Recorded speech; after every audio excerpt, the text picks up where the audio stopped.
વિદ્યાર્થી મિત્રો, આપ સૌનું આંકડાશાસ્ત્રના લેક્ચર નંબર 3 ની અંદર, જેમાં આપણે ચેપ્ટર 1 નો ત્રીજો પાઠ જોઈએ છીએ. આની પહેલાના લેક્ચરની અંદર આપણે જોયેલું હતું કે માહિતીના બે પ્રકાર છે, એક પ્રાથમિક માહિતી, એક ગૌણ માહિતી. બંને વચ્ચેનો ડિફરન્સ પણ જોયેલો, બરાબર. ત્યાર પછી જોયું હતું કે પ્રાથમિક માહિતી મેળવવાની 3 રીતો છે. એક પ્રત્યક્ષ તપાસ, બીજું પરોક્ષ તપાસ અને ત્રીજું પ્રશ્નાવલીની રીત. તો આની પહેલાના વિડિયો લેક્ચરમાં પ્રત્યક્ષ તપાસ અને પરોક્ષ તપાસ આપણે જોઈ લીધું, એના અર્થ જોયો, એનો ફાયદા ગેરફાયદાઓ જોયા. હવે આજે આપણે જોશું પ્રશ્નાવલીની મેથડ, બરાબર. તો બેઝિક વાત કહું પહેલા કે પ્રશ્નાવલીની રીત એટલે શું એ સમજીએ. એ પહેલા તમને એટલું જ કહું કે પ્રશ્નાવલી એટલે શું. તો અભ્યાસના હેતુને અનુરૂપ અથવા તો અભ્યાસના હેતુને સંબંધિત તર્કબદ્ધ રીતે, બરાબર, પ્રશ્નોને ગોઠવવામાં આવે અથવા તો તર્કબદ્ધ રીતે ગોઠવેલા પ્રશ્નોની યાદીને પ્રશ્નાવલી કહેવાય. ફરીથી એક વખત, અભ્યાસના હેતુને સંબંધિત અથવા તો અભ્યાસના હેતુને અનુરૂપ તર્કબદ્ધ રીતે ક્રમમાં ગોઠવેલા, શબ્દ યાદ રાખજો, ક્રમમાં ગોઠવેલા પ્રશ્નોની યાદીને શું કહેશું? પ્રશ્નાવલી કહેશું. હવે પ્રશ્નાવલીની રીત એટલે શું? Second question. તો પ્રશ્નાવલી દ્વારા જે માહિતી મેળવવામાં આવે છે તે રીતને પ્રશ્નાવલીની રીત કહેવાય. તો નેક્સ્ટ, પ્રશ્નાવલી કેવી હોવી જોઈએ?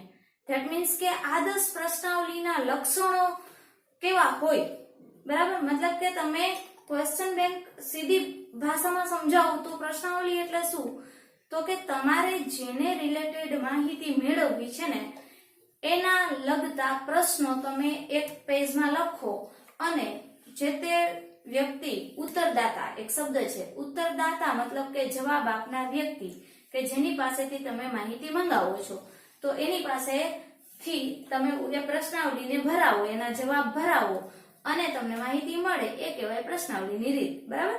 તો પછી એ પ્રશ્નાવલી જે આપણે ક્વેશ્ચન બેંક જે બનાવીએ એ આદર્શ ક્યારે બને? મતલબ કે સૌથી શ્રેષ્ઠ પ્રશ્નાવલી કોને કહી શકાય? આદર્શ પ્રશ્નાવલીના લક્ષણો શું છે એ પોઈન્ટ ઉપર ચર્ચા કરીએ. તો એક પછી એક પોઈન્ટ તમને સમજાવું. તો પહેલો પોઈન્ટ એ કે પહેલા તો છે ને પ્રશ્નાવલીની સાથે જ આપણે શું મોકલવું જોઈએ? તો કે ઉત્તરદાતા છે એને કોઈ બીજી ટેન્શન ન રહે એટલા માટે થઈને આપણે એને સાથે પ્રશ્નાવલીની સાથે સાથે પત્ર મોકલવો જોઈએ. પત્ર એક્સ્ટ્રા ન મોકલો તો પછી એને યોગ્ય શીર્ષક આપેલું હોવું જોઈએ. તમે જોશો તો તમારી ટેક્સ્ટ બુકની અંદર જે પ્રશ્નાવલીનો નમૂનો છે એમાં ઉપર હેડિંગ આપેલું જ છે કે ધોરણ 12 ના વિદ્યાર્થીઓની અભ્યાસની ટેવ અંગેની માહિતી. ધેટ મીન્સ કે શીર્ષક વાંચવાથી જ માહિતી આપનારને ખબર પડી જાય છે કે એને કદાચ એ જે પ્રશ્નો હશે નીચેના એ શેના વિશેના હશે, એટલે શીર્ષક જરૂરી છે, બરાબર. કદાચ પત્ર સાથે ના મોકલો તો પણ જો ઉપર શીર્ષક લખેલું હશે તો એના આધારે અડધો આઈડિયા તો માહિતી આપનારને એમને જ આવી જશે. સેકન્ડ પોઈન્ટ એ કે પ્રશ્નોની સંખ્યા વિશેનો બને એટલી ઓછી રાખવાની છે. કારણ શું? કે જેટલા પ્રશ્નો ઓછા હશે એટલો સામેવાળાને કંટાળો ઓછો આવશે. હવે કેટલી ફિક્સ રાખવી એ કોઈ નિયમ નથી. મિનિમમ 25 રાખી શકાય છે, બરાબર છે. મેક્સિમમ 25 થી વધારે પ્રશ્નો રાખવાથી શું થશે? ઉત્તરદાતા કંટાળશે. એને કારણે પાછળના જે પ્રશ્નો હશે ને એના જવાબ આપવાનું કાં તો એ ટાળી નાખશે અથવા તો જેમ તેમ એ પ્રશ્નાવલીના બાકીના પ્રશ્નો ભરી નાખશે, જેને કારણે માહિતીની જે સચોટતા હશે એ જતી રહેશે. એટલે બને ત્યાં સુધી મિનિમમ ઓછામાં ઓછા શક્ય એટલા પ્રશ્નો રાખવા. નેક્સ્ટ ક્વેશ્ચન એવો ધ્યાને રાખવાનું કે પ્રશ્નો જે લો એ તમારા તપાસના હેતુની સાથે સંબંધિત હોવા જોઈએ. એ કઈ રીતે? એમ નહીં કે તમારે ચલો નેટ બેન્કિંગ વિશે માહિતી મેળવવી હોય અને તમે પ્રશ્ન પૂછો કે તમે મુસાફરી માટે કયું સાધન પસંદ કરો છો, તો સ્વાભાવિક છે કે ઈ પ્રશ્નને આની સાથે કોઈ લાગતું વળગતું જ નથી, બરાબર. તો તમારે જેના વિશે માહિતી મેળવવી છે એને સંબંધિત જ પ્રશ્ન પૂછો. ત્યાર પછી પ્રશ્નો છે એ બને ત્યાં સુધી સરળ, ટૂંકા અને સ્પષ્ટ રીતે સમજી શકાય ને એવા રાખવાના. અસ્પષ્ટ કે દ્વિઅર્થી હોય, જેના બબે અર્થ નીકળી શકતા હોય, બરાબર, એવા પ્રશ્નો ન રખાય. અને ઇન કેસ એવા પ્રશ્નો રાખવાના થાય તો પછી તમે અહીંયા વિકલ્પ આપતા જાઓ, જેથી કરીને ઉત્તરદાતાને કોઈ તકલીફ પડે નહીં. ઉત્તરદાતા એટલે માહિતી આપનાર વ્યક્તિ, જવાબ ભરનાર વ્યક્તિ, બરાબર. તો આનું એક્ઝામ્પલ આપું તો દાખલા તરીકે તમે પૂછશો, બરાબર છે ભાઈ, કે કઈ રીતે દ્વિઅર્થી. દાખલા તરીકે તમે કોઈને પૂછો કે તમારું શિક્ષણનું સ્તર છે એ તમે સોરી એમ નહીં, એને બદલે એમ પૂછો તમે કે શું તમે શિક્ષિત છો, તો હવે સામેવાળા માટે આ પ્રશ્ન છે એ દ્વિઅર્થી થઈ જાય. મતલબ કે એને અર્થઘટન કરવામાં તકલીફ પડે, કારણ કે જરૂરી નથી કે બધા વ્યક્તિનું એજ્યુકેશન એક જ સરખું હોય, બરાબર. તો તમારે એવા સમયે વિકલ્પો આપવા જોઈએ, કારણ કે એને નથી ખબર કે તમે શિક્ષિતનો અર્થ ક્યાં સુધી ભણેલા હોય એને તમે શિક્ષિત ગણો છો. ઈ તમને તમે શું વિચારો છો ઈ અંગે એ લોકોને નથી ખબર હોતી, એટલે એ લોકો મૂંઝાય છે. તો એવા સમયે તમારે વિકલ્પ આપવા જોઈએ, બરાબર. દાખલા તરીકે 1 થી 7 8 ધોરણ તો કે પ્રાથમિક શિક્ષણ, બરાબર. પછી બીજું 9 ને 10 તો માધ્યમિક શિક્ષણ, 11 12 તો ઉચ્ચતર માધ્યમિક શિક્ષણ, એના પછી આગળ કોલેજ. ધારી લો કે એ બધામાંથી કાંઈ જ નથી, તો સામે 5મો ઓપ્શન તમારે અભણ એવો પણ આપવો જોઈએ. એટલે શું થશે કે વ્યક્તિને કન્ફ્યુઝન રહેશે નહીં. ત્યાર પછી તમારે ધ્યાન એ રાખવાનું કે પ્રશ્નોની ગોઠવણીને તાર્કિક હોવી જોઈએ. એ કઈ રીતે? એટલે કે જે પ્રશ્નો પહેલા પૂછવા જોઈએ એ જ પહેલા પૂછવાના, એના પછી એને રિલેટેડ પ્રશ્નો આવવા જોઈએ. ઉદાહરણ આપું તો કોઈને આપણે માહિતી જાણવી હોય, બરાબર, તો સીધે સીધું કોઈને એમ ના પૂછાય કે તમે કયું કાર્ડ વાપરો છો. પેલા શું પૂછાય કે તમારી પાસે સાદો કે સ્માર્ટફોન છે, ઈ પૂછો. પછી તમે એને ઈ પૂછો કે તમારું કાર્ડ કયું છે, તો ઈ પ્રશ્ન વ્યાજબી છે. તો ઈ રીતે, બરાબર, કે તર્કબદ્ધ ગોઠવવા એટલે ઈ રીતે એમ કે પેલા જે પૂછાતું હોય એવા જ પ્રશ્નો પેલા પૂછાય, પછી બાકીના પૂછાય. કોઈને સીધે સીધું આપણે એમ પૂછીએ, બરાબર, કે તમારા ઘરમાં કઈ ડીશ છે, એમ ના પૂછાય. પેલા એને એ પૂછવું જોઈએ કે ટીવી છે, પછી એને ડીશ વિશે પૂછાય. તો એ રીતે. ત્યાર પછી તમે આદર્શ પ્રશ્નાવલીમાં એ ધ્યાન રાખવાનું કે લાગણી સભર હોય, અધરવાઇઝ તો વ્યક્તિના અંગત જીવનને સ્પર્શ થતા હોય કે ખાનગી બાબતોને લગતા હોય એવા પ્રશ્નો પૂછવાનું બને ત્યાં સુધી ટાળવું જોઈએ. શા માટે? કારણ કે વ્યક્તિને એ ખાનગી માહિતી આપવામાં કદાચ ડર હોય, સંકોચ થતો હોય, બરાબર, તો બને ત્યાં સુધી તો આ ટાળવું જ જોઈએ. આમ છતાં જો અમુક માહિતી એવી હોય કે એમાં જરૂર પડે એમ જ હોય, તો પછી તમે એને ખાતરી આપો કે એની માહિતી છે એ ખાનગી રહેશે, એનો દુરુપયોગ નહીં થાય, બરાબર, એવી બાંહેધરી આપો અને પછી તમે માહિતી મેળવી શકો છો. ઘણી વખત અમુક પ્રશ્નો છે એવા હોય કે ગણતરી વાળા હોય, તો એ પણ તમારે ધ્યાન રાખવાનું કે બહુ ગૂંચવણભરી ગણતરી આવતી હોય તો એવા પ્રશ્નો તમારે પૂછવા ન જોઈએ. ગાણિતિક પ્રશ્નો પૂછવા નહીં. જો તમારે આદર્શ પ્રશ્નાવલી રાખવી હોય તો તમે એમ ના પૂછાય કોઈ વ્યક્તિને કે તમારા કુટુંબની સરેરાશ આવક કેટલી છે, બરાબર, કારણ કે બની શકે કોઈ વ્યક્તિ અશિક્ષિત હોય તો એને એવા ગાણિતિક પ્રશ્નોમાં તકલીફ પડે. એટલે આપણે એ પણ ધ્યાન રાખવાનું. અને લાસ્ટ આપણે એ ધ્યાન રાખવાનું કે ઘણી પ્રશ્નો એવા હોય છે કે જેની અંદર કોઈ તમે ચોક્કસ વિકલ્પ આપી શકો એમ જ ના હોય, બરાબર, અથવા તો અમુક પ્રશ્નો જ એવા હોય કે જેની અંદર જેમ વ્યક્તિ ફરે એમ એના જવાબ ફરી જતા હોય. મતલબ કે જવાબની અંદર અસમાનતા વધુ પ્રમાણમાં આવતી હોય. તો બને ત્યાં સુધી તમારે એવા પ્રશ્નો રાખવા જ ના જોઈએ. જરૂર પડે તો પણ ખૂબ જ ઓછા પ્રશ્નો છે એ એવા રાખવા જોઈએ. માની લો કે તમે પૂછો છો કે વિદ્યાર્થીઓને કે ભાઈ તમને વાર્ષિક પરીક્ષા ગમે કે પછી સેમેસ્ટર પદ્ધતિ છે ઈ ગમે, તો આમાં બહુ બધી વિવિધતા આવે, બરાબર. તો તમારે ઓપ્શનમાં એવું આપવું જોઈએ કે ભાઈ તદ્દન તમે વિરુદ્ધમાં છો કે તદ્દન તમે તરફેણમાં છો કે આંશિક તરફેણમાં છો. કહેવાનો મતલબ એ કે એનું બહુ ચોક્કસ માપ નીકળી શકતું નથી. તો બને ત્યાં સુધી આવા જવાબની અંદર જે અસમાનતા વાળા હોય વધારે પડતા એવા પ્રશ્નો તો રાખવા જ ના જોઈએ. તો આ રીતે તમે આદર્શ પ્રશ્નાવલી તૈયાર કરી શકો છો. તમારે ટેક્સ્ટ બુકની અંદર પ્રશ્નાવલીનો નમૂનો છે એ આપેલો જ છે. એમાં જો તમે માર્ક કરો તો ધોરણ 12 ના વિદ્યાર્થીઓના અભ્યાસની ટેવ અંગેની માહિતી મેળવી છે. તો એમાં જોયું તમે કેવા પ્રશ્નો હતા નીચે, બરાબર, કે એમાં હતું કે ભાઈ વિદ્યાર્થીઓનો શાળાનું નામ શું છે, સમય શું છે, ગામ શું છે, જિલ્લો કયો છે વગેરે, બરાબર. પછી વાંચન માટે કેટલો સમય ફાળવે છે, મનોરંજન માટે કેટલો સમય ફાળવે છે, ઘરમાં મનોરંજનના સાધનો કેટલા છે. તો આવા ઘણા બધા પ્રશ્નો હતા જેના ઉપરથી આઈડિયા આવી શકે કે એક વિદ્યાર્થી અથવા તો કોઈ પણ 12મા ધોરણનો વિદ્યાર્થી છે એ અભ્યાસની ટેવ અંગે તમે કંઈક એવું અર્થઘટન આપી શકો એ માહિતીને અંતે. તમારે પણ હું દર વર્ષે વિદ્યાર્થીઓ પાસે તૈયાર કરાવડાવું છું, બરાબર છે. તો આ રીતે વધારે નહીં, બરાબર. આદર્શ પ્રશ્નાવલી હવે આપણે જોઈ લીધું, સમજી લીધું કે આદર્શ પ્રશ્નાવલી કેવી હોય. તો તમે એક હોમવર્ક આપું છું તમને, બરાબર. જ્યારે આપણે સ્કૂલે રૂબરૂ મળીએ ત્યારે તમે લોકો મને બતાવી શકશો, બરાબર. તમે તૈયાર કરજો. ઉપર હેડિંગ હું બોલું તમે લોકો લખી લ્યો ત્યારે, બરાબર.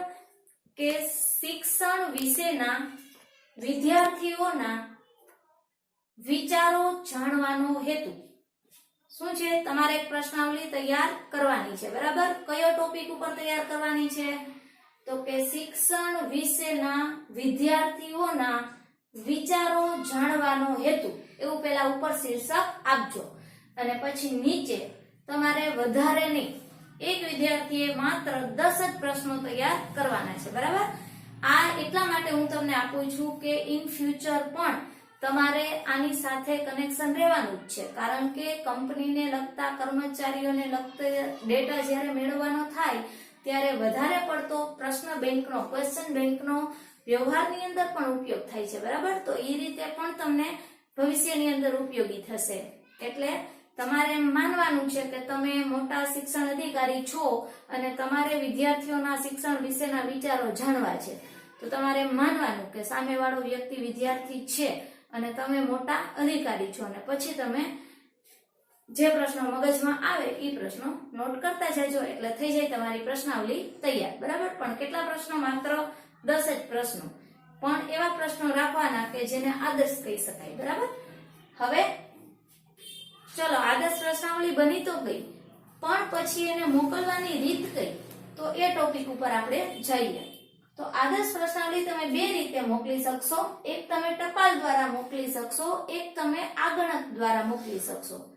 આગણક એટલે વ્યક્તિ જ, બીજું કોઈ નહીં, બરાબર. કે જે માહિતી ને લેવા માટે જેને નિમણૂક કરવામાં આવી હોય સ્પેશિયલ, બરાબર. સત્તાવાર પ્રતિનિધિ કહેવાય એને, કે જે તમારા વતી માહિતી મેળવી આપે છે. તો એ બંને મેથડ છે. પરીક્ષાની અંદર પણ આ બંનેમાંથી એકાદો પ્રશ્ન હોય જ છે, મગજમાં રાખશો. બંને મેથડના અર્થ અને ફાયદા અને ગેરફાયદા આપણે ઝડપથી જોઈ લઈએ. તો પહેલું છે ટપાલ દ્વારા પ્રશ્નાવલી, એ સમજાઈ દઉં. તો ટપાલ દ્વારા પ્રશ્નાવલી એટલે શું? પ્રશ્ન પૂછાય, બરાબર. તો લખવાનું આપણે કે આદર્શ પ્રશ્નાવલી તૈયાર કર્યા બાદ ટપાલ દ્વારા માહિતી આપનારના સરનામે મોકલી આપવામાં આવે અને જે માહિતી મળે તેને કહેવાય ટપાલ દ્વારા પ્રશ્નાવલી. એમાં ધ્યાન શું રાખવાનું છે તમારે?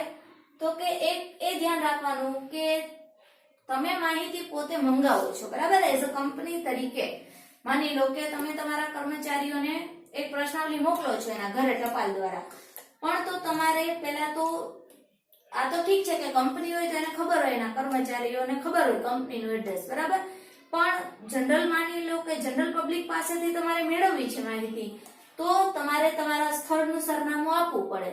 તો માહિતી મંગાવનારનું સરનામું અને ટિકિટ લગાવેલું પરબીડિયું એ તમારે સાથે પ્રશ્નાવલીની સાથે જ મોકલી દેવાનું થાય છે. નેક્સ્ટ, અત્યારના શું છે આની મેથડ વધારે પડતી? અત્યારે તો આમ તો જોવો ને તો ટપાલ તમે તમારા માટે કદાચ તમે ખુદ જ યાદ કરો, બરાબર છે. તમે ટપાલ ક્યારે લખી છે અને કોને લખી છે તો યાદ કરવું મુશ્કેલ થઈ જશે, બરાબર. એટલે અત્યારે કહેવાનો મતલબ એ છે કે ડિજિટલ એરા છે, તો અત્યારે જે કઈ ઇન્ફોર્મેશન આપણને મંગાવાય છે એ કાં તો ઈમેલ મારફતે, અધરવાઇઝ તો મોબાઈલ દ્વારા આપણે મંગાવતા હોઈએ છીએ. જેમ કે અત્યારના જ હોમ લર્નિંગની એક તાજો દાખલો આપું તો ગવર્મેન્ટ છે એમને હોમ લર્નિંગ બાબતમાં જે માહિતી મેળવી છે એ બધી જ આ રીતે મોબાઈલ દ્વારા એક ફોર્મેટ તૈયાર કરી એ લોકોનું ફિક્સ અને પછી એ માહિતી પૂછે છે, તો એનો આદર્શ નમૂનો કહી શકાય. નેક્સ્ટ છે એના લાભ. તમે ટપાલથી પ્રશ્નાવલી કોકને મોકલાવી દો છો તો તમને શું લાભ થશે? તો પહેલો લાભ એ થશે કે જો મોટું ક્ષેત્ર હશે, વિશાળ ક્ષેત્ર હશે ને તમારે માહિતી જોતી હશે તો તમે આસાનીથી માહિતી એકત્ર કરી શકશો. બીજું કે બહુ સીધી સાદી સરળ રીત છે, કંઈ ગૂંચવણ નથી. ફક્ત ખાલી ટપાલ દ્વારા જે તે એડ્રેસ નાખી અને વ્યક્તિને મોકલી આપવાની, એ તમને પાછું મોકલી આપે. બરાબર? તો ખર્ચોય ઓછો થાય છે, સમય પણ ઓછો જોઈએ છીએ. બરાબર? અને ઘણી વખત એવું થતું હોય કે વ્યક્તિનો કોન્ટેક્ટ કે ટેલિફોનથી કોન્ટેક્ટ શક્ય ના હોય અમુક જગ્યાએ, તો એવા સમયે આ ટપાલ દ્વારા પ્રશ્નાવલીની રીત ખૂબ જ ઉપયોગી પુરવાર થાય છે. નેક્સ્ટ એના ગેરલાભ પણ છે. કઈ રીતે? જેમ કે ઉત્તરદાતા અશિક્ષિત હોય, જવાબ આપનાર વ્યક્તિ જે છે એ ભણેલો ના હોય તો વાંચશે જ ક્યાંથી પ્રશ્નાવલી? બરાબર? પછી સહકારની ભાવના ધરાવતા ના હોય ઘણીવાર, મતલબ કે કોઓપરેશન થી કામ ન કરતા હોય એવો સ્વભાવ હોય તો એ ન ચાલે. નેક્સ્ટ, માહિતી ઘણીવાર તો ખોટી આપે, ઘણીવાર અધૂરી માહિતી ભરી દે. બરાબર? ઘણી વખત એવું થાય કે જવાબ આપ્યા વગર જ એમને પ્રશ્નાવલી પાછી મોકલી દે. કેરફુલ ના હોય, બરાબર, કેરલેસ હોય તો એવું કરવાના જ છે. પછી આળસ, ઘણી વખત આળસ હોય, આ વધારે પડતો આ ભાગ ભજવતો હોય. બરાબર?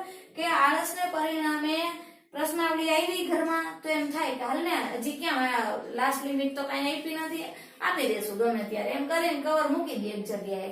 થાય એવું કે આળસને કારણે પ્રશ્નાવલી ગેરવલે જતી રહે, મતલબ કે ક્યાંક આડાવડી મુકાઈ જાય. બરાબર? અધરવાઇઝ માહિતી મેળવવામાં વિલંબ પણ થાય છે. એટલે કે માની લો કે સમયસર પાછું ભરીને મોકલે જ નહીં, મોડી મોકલે તો એ શું થાય? વિલંબ થાય, માહિતી તમને પ્રોપર ટાઈમમાં મળી ન રહે. અને કેટલીક વખત એવું થાય કે અહીંયા કોઈ એની સામે હાજર તો નથી હોતું, એ ખુદ જ જાતે જ પ્રશ્નો ભરે છે, જવાબ ભરે છે. બરાબર?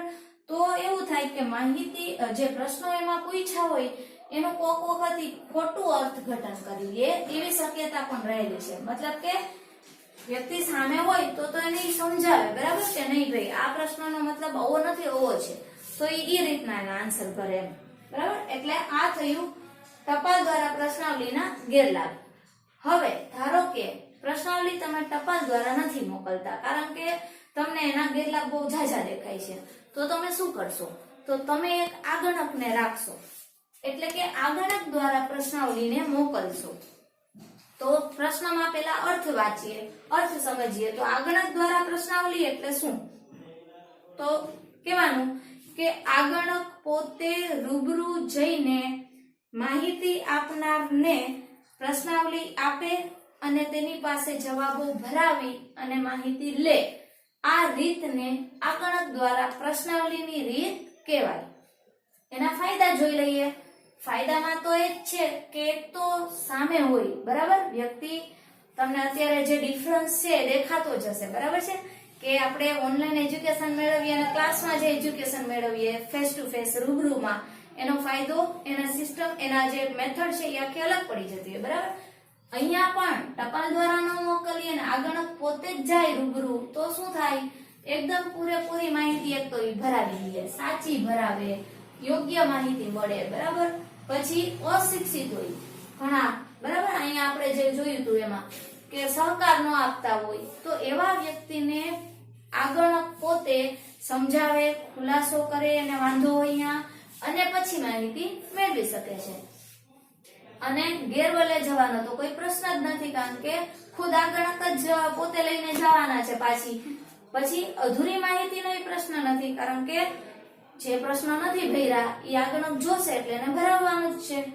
એટલે આ બધી આગણક દ્વારા જ્યારે માહિતી મેળવશો એ વધારે વિશ્વસનીય સાબિત થશે. બરાબર? નેક્સ્ટ એના ગેરલાભ. ગેરલાભની અંદર તો મોટો ગેરલાભ તો એ જ છે કે જે વ્યક્તિએ કામ કરવાનું છે, મતલબ કામ કોને કરવાનું છે? આગણકે.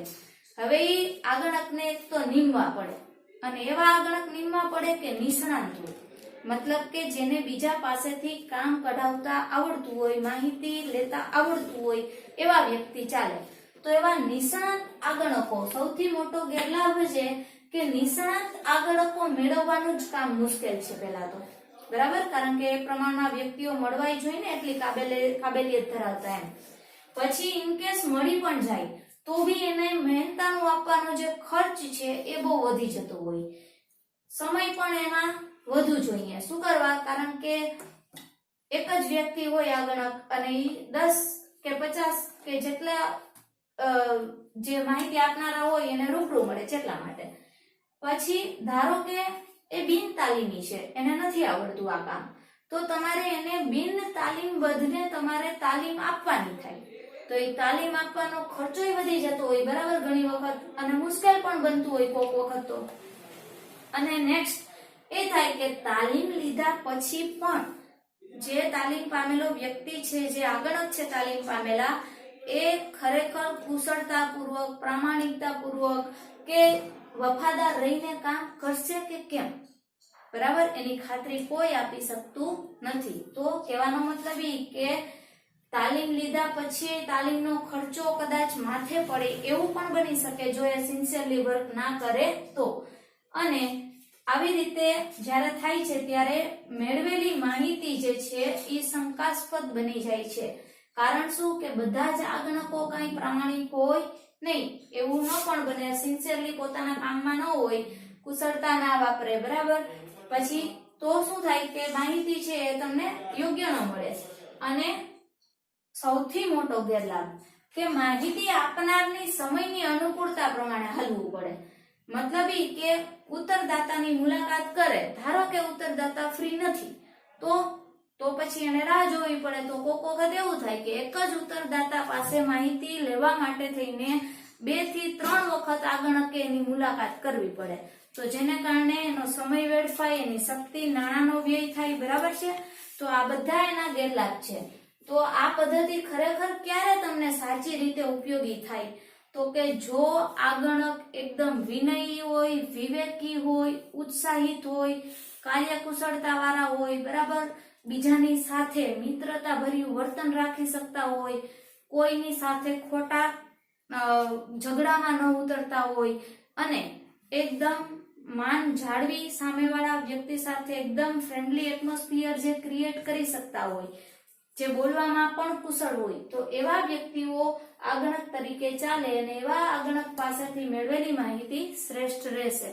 તો આ રીતે આજે આપણે આજના લેક્ચરની અંદર આ બંને પદ્ધતિઓનો અર્થ અને એના ફાયદા ગેરફાયદા જોયા. હવે લાસ્ટ વિડિયો લેક્ચરની અંદર આપણે ચેપ્ટરને પૂર્ણ કરશું. That's all. Thank you so much.